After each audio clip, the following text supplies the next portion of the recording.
love to, and Sherry, your presentation made me think of this, that I think a lot of our curatorial thinking behind this room is exactly as you described your experience of it, that, one object might open up a whole world into your own personal lived experience, but also the experience of those who came before us and those who may still be all around us. And so each object, chosen so carefully in a way, indexed against what we know now was at Seneca Village, what we think may have been at Seneca Village, what could still be at Seneca Village. And so that's, for us, part of the incredible power of Afrofuturism as a creative mode of thinking curatorially as well as artistically and all those other things. All of this made me think, and prompted too by all the amazing people in this room right now, this afternoon, is also thinking of these lives lived that really represented in the room, not only the artists incorporated in this show, but really one of our mascots in the show, the extraordinary deep sea diver who's portrayed in Henry Taylor's portrait. And her name is Andrea Motley Crabtree, a very evocative name to begin with. And I started looking into Andrea's life well before this project was even in a glimmer in our eyes. The Met acquired this painting a few years before we even started thinking about the period room. And there's a long story about how, that amazing work came into the picture, so to speak, in the room. Of course, it sort of slides right in an amazing way. It looks over the whole room, particularly the living room, with her kind of magisterial presence. But I was struck, Eliza, by what you were saying about editing other folks' biographies online. And I think Andrea's case, she has an extraordinary biography. She has a very wonderful personal blog about her own history. She's the first woman and the first Black woman to be a U.S. Army deep sea diver. And this pioneering career of hers is, of course, one of the things I think that drew the artist to portraying her to begin with.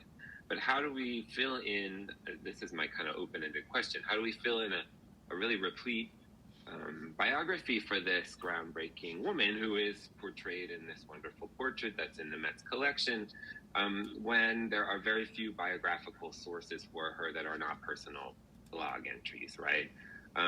Thankfully, I noticed on our event page today, there's a link to, I think, the U.S. Army Museum or something like that, where there is maybe a mention. But other than that, there's very little out there that is kind of from a good documentary source. So I'm wondering how we might approach that as a question.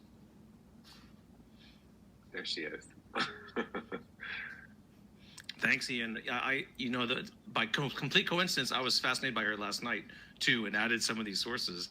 As you said, the sourcing for her is a little tough, other than the Army. So I would love to hear about more ideas on how to find more sources.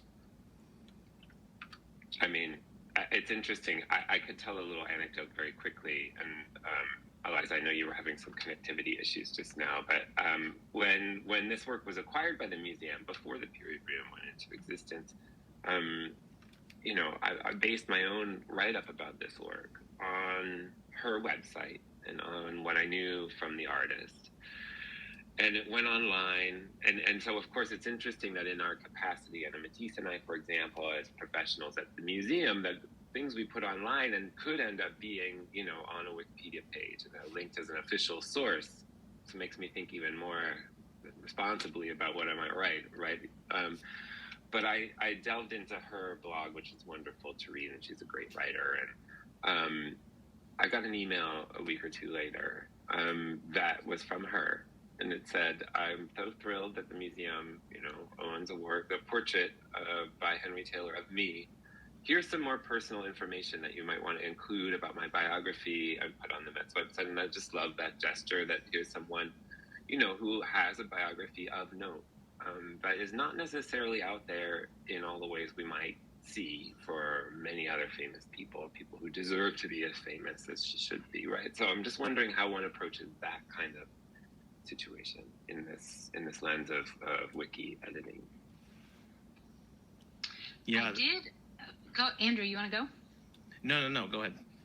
I was just going to say, I did miss part of it, but I think I got the gist. So, and everyone should chime in on this, but it's so important on Wiki and a good place to start for where you can cross-list and red link her, right? So information about the diving program in general, information about, I don't know which branch of the military it was. Was it the Navy? Like, that would be the logical one. The Army. But, you know, so you go onto those pages first and see, like, is there something detailed about their deep diving program there? And what you can do is make sure that that area, even if she doesn't doesn't have a page or there isn't information about her, you can include her there, which basically indicates to the rest of us as Wikimedians, this is information that needs to be included and found. And it starts to build a kind of like, you know, web of, okay, this is linked here and linked here and linked here. And it creates an opportunity for the information to kind of start to come to the surface. It would be amazing if there was a book about her or something that we just don't have in hand yet. But that's like always my first, this is an important person. Why isn't there more information, or how do I get them going? So you just start cross-listing them with other existing articles.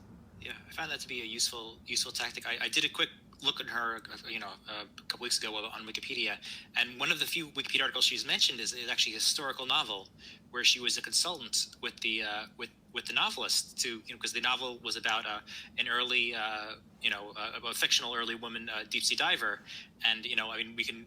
Obviously, she should be linked from that article, and also probably there are book interviews and book reviews that are going to mention her as well. So in addition to like the military sources and maybe sources related to her depiction in the painting at the Met, so you gotta cast a wide net and try to find where. Right, that Jennifer Egan novel, that's so good, and I forgot that she consulted the. That's awesome. Okay, cool.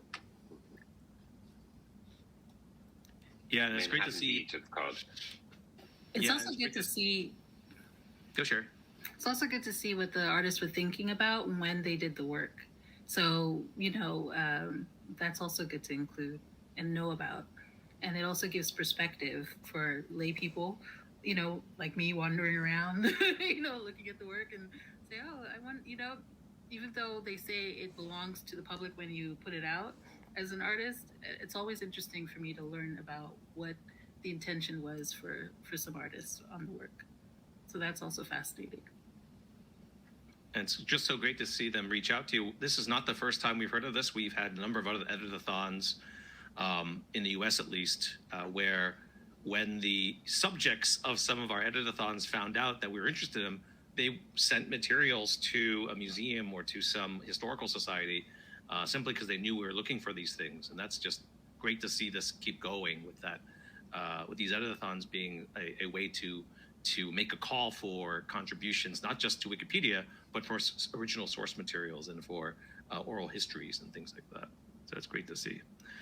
So we don't want to run over too much, but I thought if it's okay with Ian and Anna Matisse, you know the material better than I do, but I thought that the last 2 minutes of the virtual opening was really inspirational. So if we could play that, that might be a good way to play us out for the editathon. Does that make sense? Great. I think that's Anna Matisse and my favorite part. Oh, great. And we will also encourage everyone to keep editing. I know that, a lot of the editathon today was not so much editing and instruction, but just finding the inspiration for doing it on your own. But you're not alone. As Sherry said, Afrocrowd is out there. Eliza said the Tea House is a great place for new editors to find support. So we encourage you to make this the start of something, not the end of anything, because there's so many things as well. I don't even know that I'll ever forget this experience or the people that I've worked with, the history that was made, the change that I think the Met wants and needs, that there might be even one Black child who sees this and it changes their life. And I want people to know that this exists for you. I want them to know their worth. And that's why this is so incredibly important.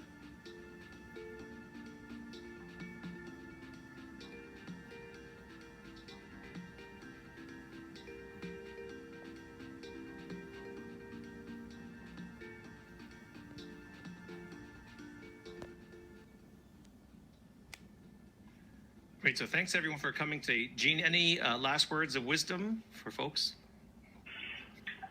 Val, please keep editing. Please make this information. We want to make this information accessible to the widest possible audience. So please keep editing. And thank you to everyone who's on the event today.